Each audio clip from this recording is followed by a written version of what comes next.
Hi friends, ఏం చేస్తున్నారు? బాగున్నారా అందరూ? ఈరోజైతే మా ఇంట్లో ఉండ్రాళ్ళ తద్ది నోము నోచుకున్నాము. ఆ కథ అయితే నేను చెప్పేస్తాను. మా తాతమ్మ గారు చెప్పారు నాకు ఇది.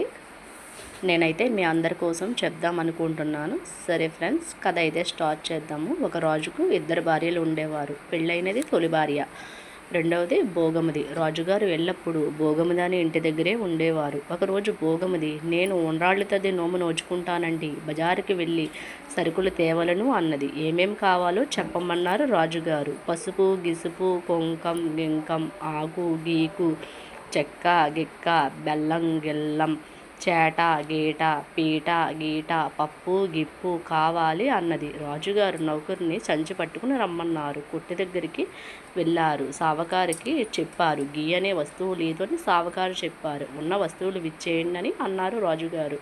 సరుకులు తీసుకున్నాక నౌకరిని సంచి అమ్మగారికి ఇచ్చేయి ఇంటి దగ్గర, నేను తోట వరకు వెళ్ళి వస్తాను అన్నారు. రాజుగారు తోటకైతే వెళ్ళిపోయినారు.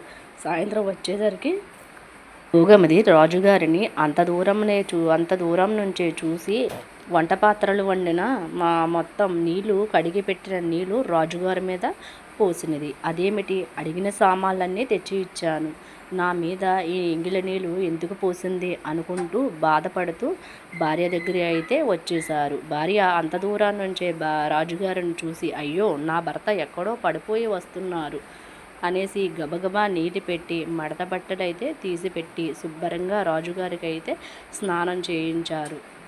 క్రతలోపమైన వ్రతలోపం కాకూడదు, సత్తి తప్పినా బత్తి తప్పరాదు, అక్షింతలు తప్పినా 5 ఏండ్ల ఐదోతనం తప్పరాదు. బాగుందా ఫ్రెండ్స్ ఈ కథ అయితే? ఇదైతే తాతమ్మ గారు చెప్పారు. నా చిన్నప్పుడు నేనైతే తాతమ్మ గారి దగ్గర రాసుకున్నాను. నాకైతే బాగా గుర్తుండిపోయింది ఈ కథ అయితే. నేను చాలామందికి చెప్తూ ఉంటాను. నేను యూట్యూబ్